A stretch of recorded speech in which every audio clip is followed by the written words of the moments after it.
Hey yo man, what's good everybody? It's late night talk episode 9.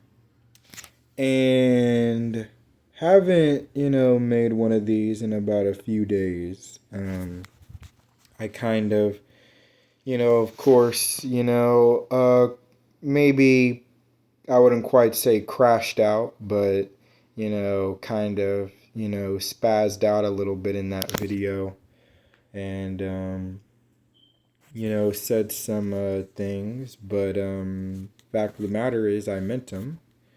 So here we got episode 9, and what I want to first, talk about is Mike McCarthy is it's the one thing that everybody's been, that everybody, is concerned about over the past day or so. Mike McCarthy saying he's fed up with the situation. He's fed up with Jerry and, the situation. And the fact that, he knows that this is the last year of his contract and he's very well on the hot seat. In some people's eyes, especially Jerry's eyes. But the thing is that you brung him back, you let him stay. Um, and you basically are like giving him like almost like this is your one last straw, you know, but you haven't. My thing is that you see, if I'm going to put my head coach in a situation where this is his last straw, like this is your last chance, then at least set him up for having, like some sort of chance to. You want to set him up with the best possible chance to succeed. And, like, I mean, Jerry has done a little bit. He's done some things, but not a whole lot of things. I was happy about the draft and the guys that we got, but the fact of the matter is that you're not going to always get what you are looking for in the draft. As good as we are at drafting, you're not going to always get what you're looking for, in the draft. That player that could very well be the game changer as far as your opportunity to truly contend for a Super Bowl. You know, I mean, he's done good things. I think that they've done a pretty good job of, putting together this squad, and but I don't know. I feel like there's been something missing, you know. It's always been something missing, you know. So the fact of the matter is that the thing is I really want to compare Mike McCarthy's situation to the situation that happened for Tom Coughlin back in 2007. He was on the hot seat. There was, you know, some rumors going around as far as that this might be his last year. And there were, New York, writers and stuff, journalists talking about fire, Coughlin, fire the players, get rid of them all, you know. But at the end of the day, it all starts with the coach. And yeah, they were saying get rid of him. So Tom Coughlin just kind of, said, all right, if this is gonna be my last season, I'm gonna have fun. I'm going to open myself up a little bit, you know, like he said I've always been about firm, fair, honest, and demanding. That is what he's always been about. The firm, fair, honest, and demanding. That's what it's always been for him as far as the mindset of being a head coach. But, you know, he felt like he needed to start opening up the fairness part of it, and start, opening himself up a little bit to the players, connecting with the players a little bit. You, his, I think it was his wife or something said, listen, you need to look at the players and view them on what you want them to. I forget exactly how it was said, but basically you need to be fair and connect with your players, and try to get like a chemistry and connection with these guys. And so like everybody can stay together and rally together. And he basically did that. He started to you know he was cracking jokes, he was smiling. I mean, he just kind of changed up a little bit, you know changed some of his like ways as far as how he had been to the team. And it really allowed the players to stay together and come together. And it took them a while, but eventually, come playoff, they got into playoff form and then wound up going on and winning it all, of course, beating the 18-0 Patriots. And obviously, I'm not saying that Mike McCarthy hasn't been fair to the team. His teammates love him. His teammates, love him. But it's just, like, I mean, when they heard the news that he was going to stay, there were guys like Wanye Thomas that were very thrilled. So clearly, he has the team.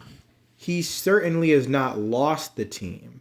If anything, with everything that has gone on around in the media and even around the organization and the facility, with Jerry, even saying the stuff that he's saying, I mean, the fact of the matter is he said that we were going all in. And I mean, look, like, if you're going to say something, then commit to it.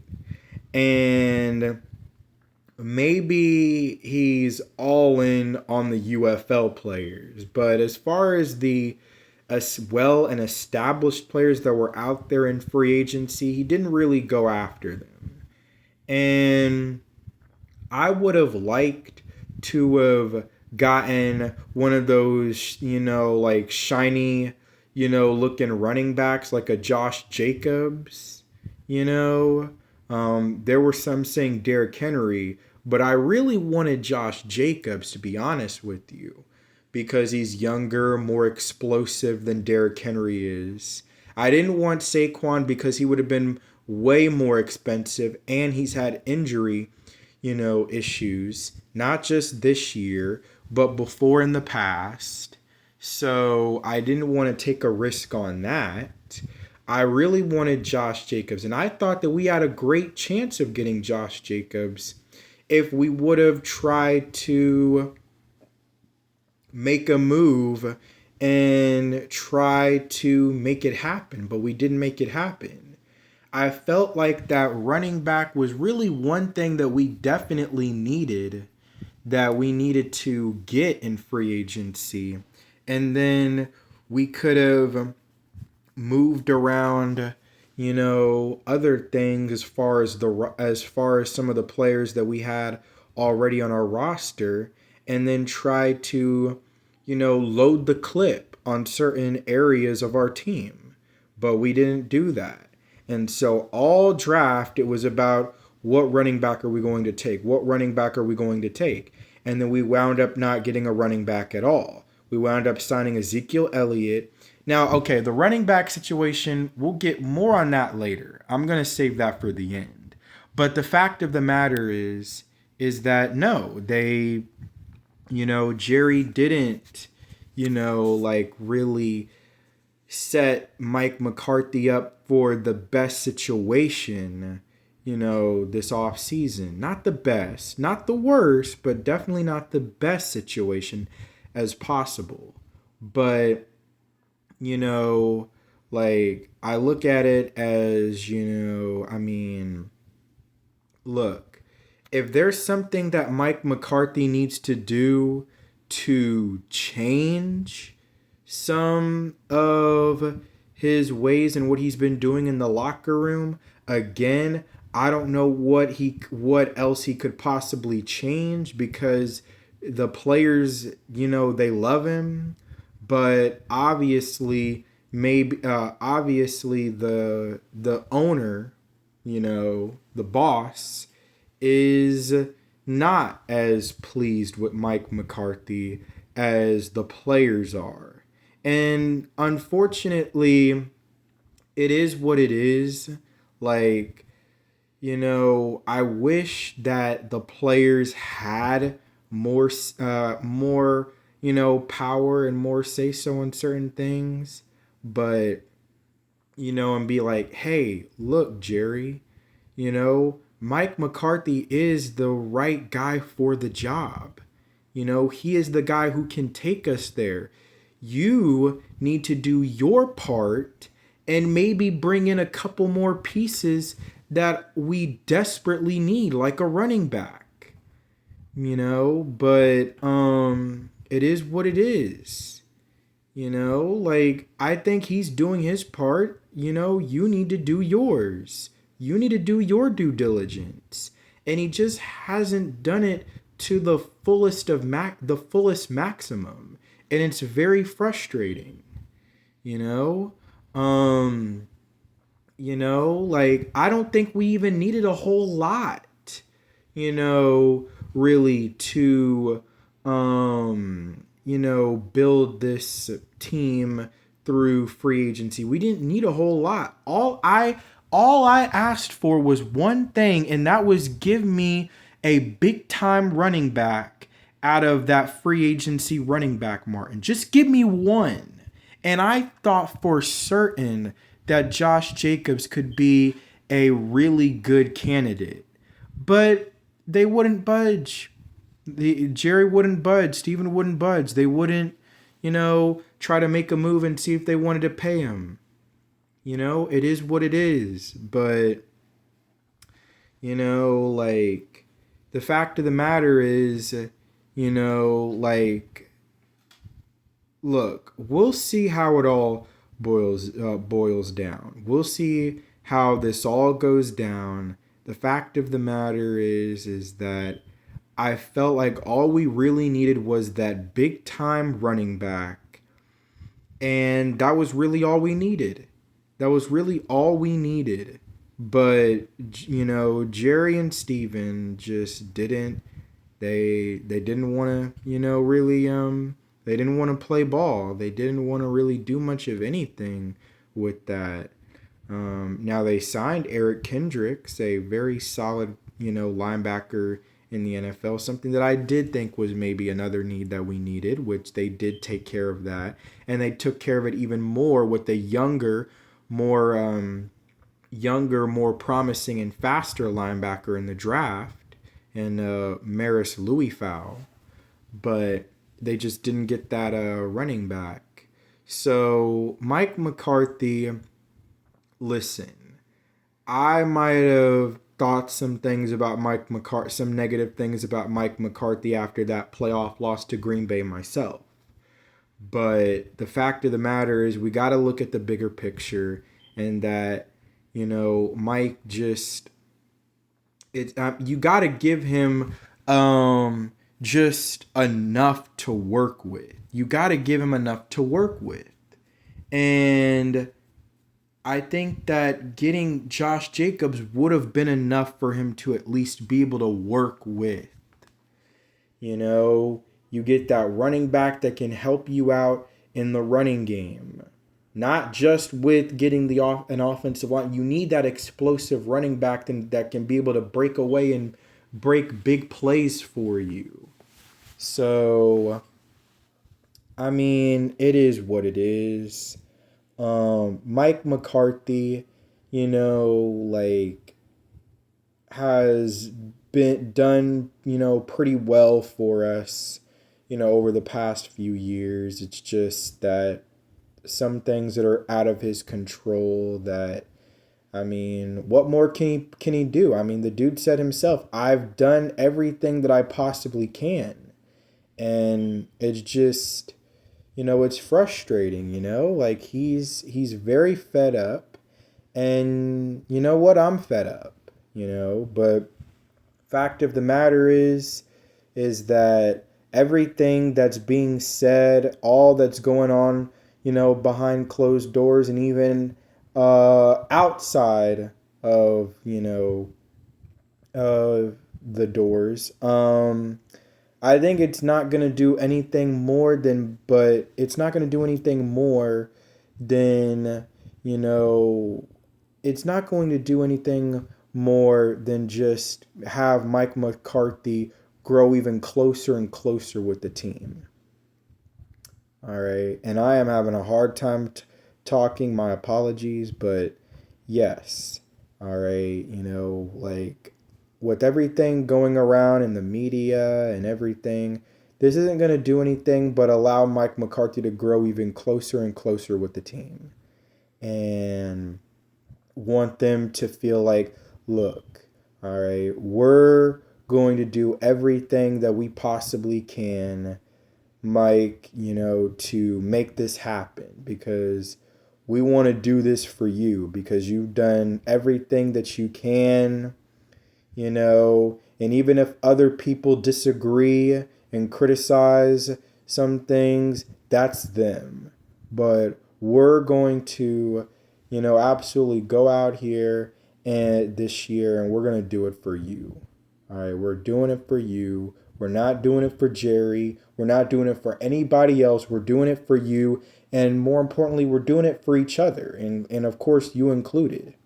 So it's not going to do anything but allow him to grow. And all this nonsense that's going on is not going to do anything but allow him to grow even more closer with the team, is the bottom line.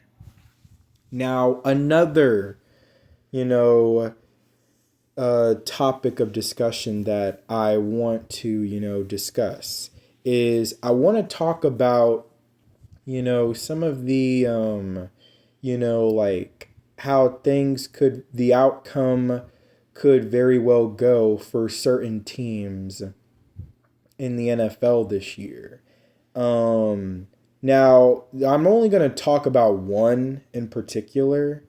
And what I want to talk about how the reason why I think that the Dallas Cowboys for 2024 are here to stay as a playoff contender and contend for a championship, and why I think that other team in the NFC East, a la Philadelphia Eagles, I think are going to fall off. Now, there's not very much explanation I really need to make about the reason why 2024 we are here to stay. I kind of basically explained it a little bit myself already, is that the team is going to grow even closer with Mike McCarthy, and it's only going to make the players want to play even harder for Mike McCarthy because they like Mike McCarthy. Things have never been better than they've been since Mike McCarthy has been here. Under Jason Garrett, I feel like he lost the team. I believe that he, without a doubt, lost the team by about Thanksgiving of that 2019 season. I felt like he lost the team and it was over. Like it had been over in my opinion, but at that point it was officially over. That was the cherry on top, was that Thanksgiving game against the Buffalo Bills. That was the cherry on top. The team gave up on him and he lost the team. Mike McCarthy, it's never been better. The team plays hard for him, and he does everything he can, makes all the right decisions that he possibly can, and even in some situations when it may look a little questionable, him like throwing the ball with passing the ball with the lead late in the game has a lot to do with his confidence in Dak and the offense and that they can get it done. I mean, he has, confidence in the guys that they can get it done. And what reason would he have to not be? So the team plays hard for him and they figure out a way on how to stay together, as a group, as a team. And I think we are going to continue to be able to solidify that and continue that on for this upcoming 2024 NFL season. Now, the Philadelphia Eagles. Speaking of, a coach and, his relationship with his players, I think without a doubt that at the end of that season last year, Nick Sirianni lost his team. He lost the effing team. This has nothing to do with lack of talent, because they had talent. This has a lot to do with horrible coaching. It was horrid, not just on the defensive side of the ball, where I think they somewhat, maybe fixed those issues a little bit by hiring Vic Fangio. We'll see how that works out for them. But it was really also about the offense. And it seems odd because they finished as a top 10 offense in the league. But when you really watch the games, deep dive and watch the full games, it wasn't pretty. It was not pretty. The play calling was very vanilla.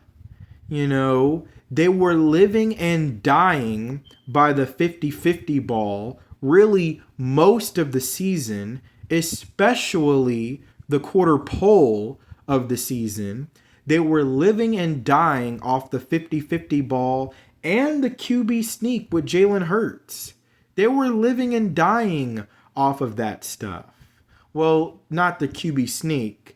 That's almost impossible, scientifically impossible to stop.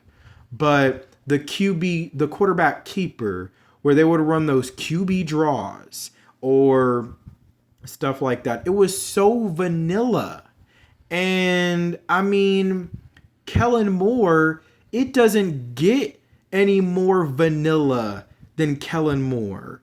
If anybody here, of course, if Cowboys Nation are here and understand exactly what Kellen Moore was to this offense, he was very vanilla. Very vanilla. There were times that he was running 10-yard stops and couldn't adjust, couldn't make, offensive adjustments to save his freaking life. Just bad. When you have Justin Herbert, I would say a top 10 quarterback in the league, close to top 5. You got a quarterback like that, and you can't make do with that? Something's wrong. If I'm correct, that offense was bottom 20 in the league. You can't go crazy with a quarterback like that. And even with the talent that he had. I don't understand it. And now he's coming to Philadelphia, trying to fix their offensive woes. He's supposed to be the difference maker on how to, change the offense from being too vanilla. He is the definition of vanilla. And that's not a racist joke either. All right. But he is the definition of vanilla. Okay? The only reason why he led, a top 5, top 10 offense during his time in Dallas on multiple occasions is because he had a top 5 quarterback in the league. Definitely at the time a top 5 quarterback in the NFC. But forget that, he's a top 5 quarterback in the NFL. So, I mean, when you have that, it's pretty, easy to be able to, get by, with being a, at times average play caller. So, and then add in the fact that Jalen Hurts apparently said that, about a few weeks ago, that the offense is 95% new. What are you doing, Kellen Moore, that is making you have to change 95% of the offense?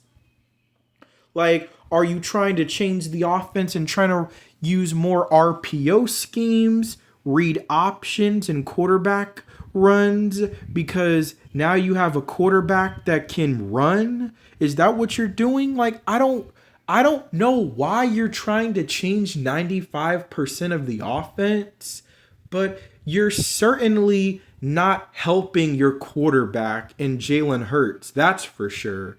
You're definitely not helping him. And being the fact that Jalen Hurts, I can assure you, he is nothing like Dak Prescott. Nothing. All right. And I'm not just saying just based off the fact that Dak Prescott is obviously way better than Jalen Hurts.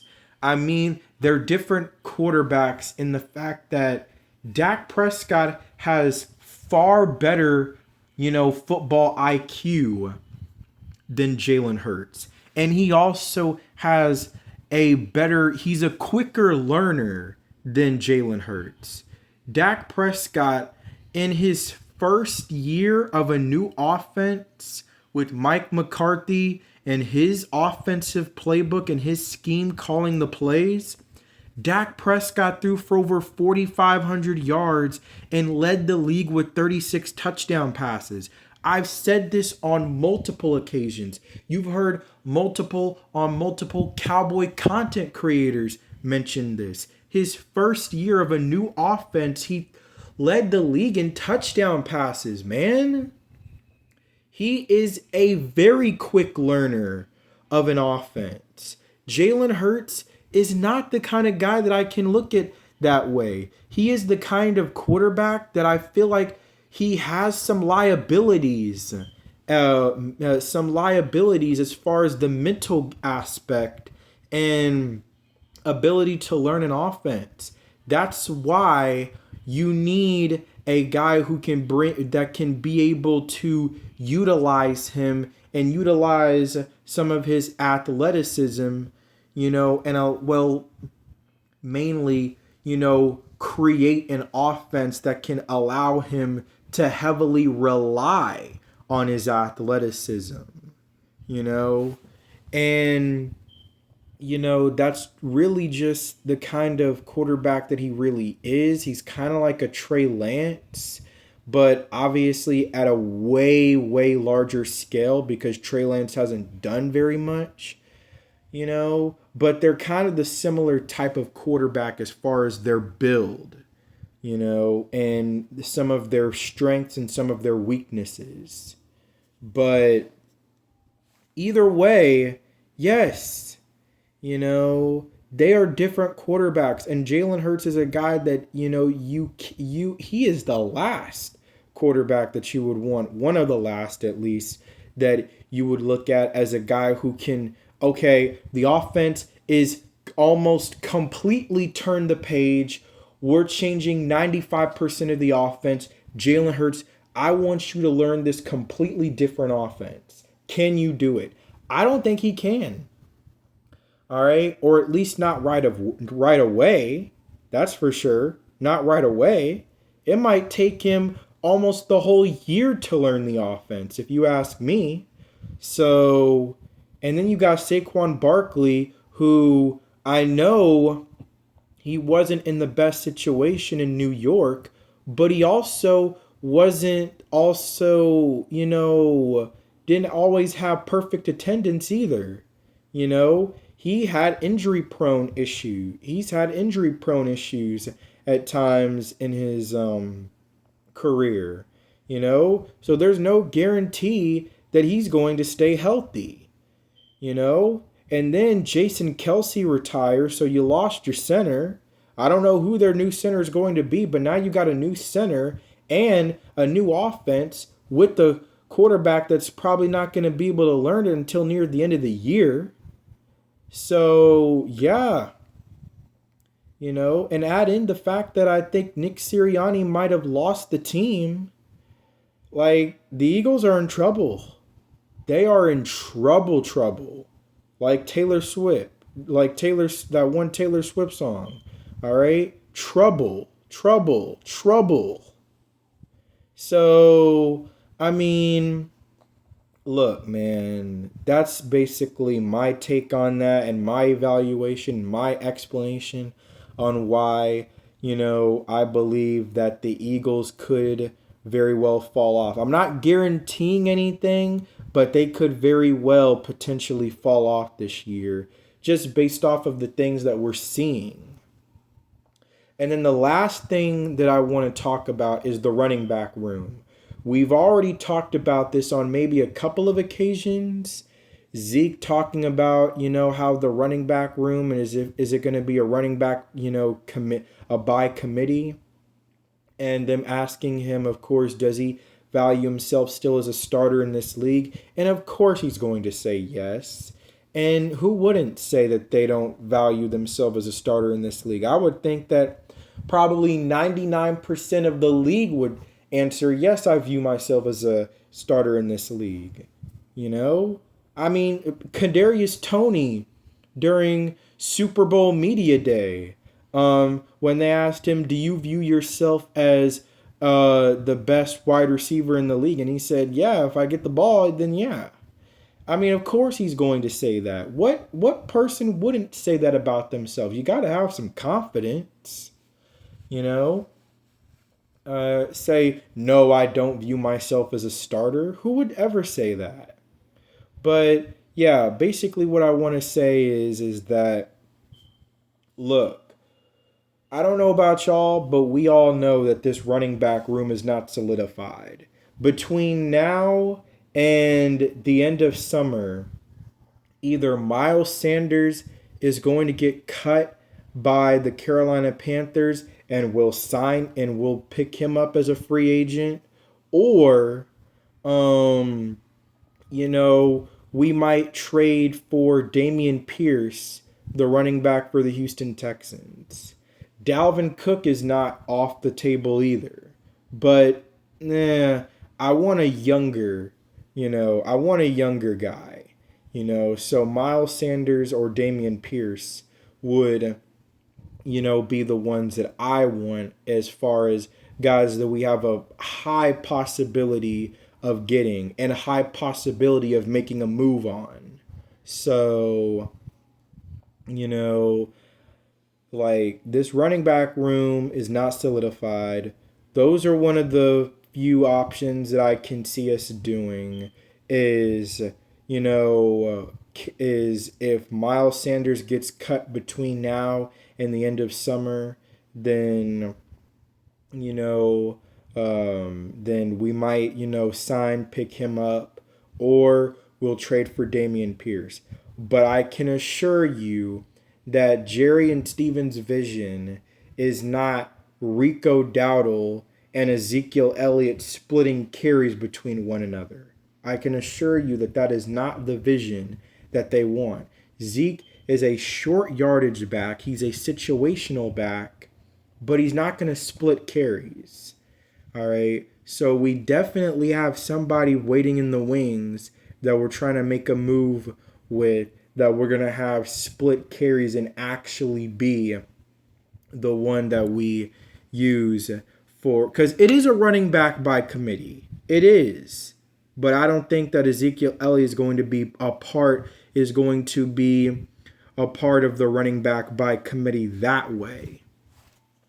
So basically, to close, everything that's going around in the media and the stuff that Jerry be saying, it's only going to allow the players to grow even closer to Mike McCarthy and want to play even harder for Mike McCarthy. I view the Eagles as a team who could very well potentially fall off this year. And then running back room is not solidified. The running back room is not solidified.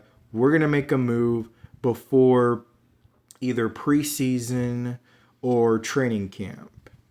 So let me know how y'all feel about this. Let me know your thoughts and opinions on, some of these takes, but it's just kind of frustrating with some of this, stuff that, with Jerry, but, the players are going to be like, look, Mike, forget what Jerry's saying. We're going to stick, and stay by your side, here to the end. And, hey, man, we'll see what happens this year if this could very well become a different season all the way around. I don't think that yet. I got to see it to believe it. Y'all already saw the previous video that I said that had to pertain to that. So that's pretty much it. So to all my audience and to all of Cowboys Nation, this is Late Night Talk, episode 9, and we are out.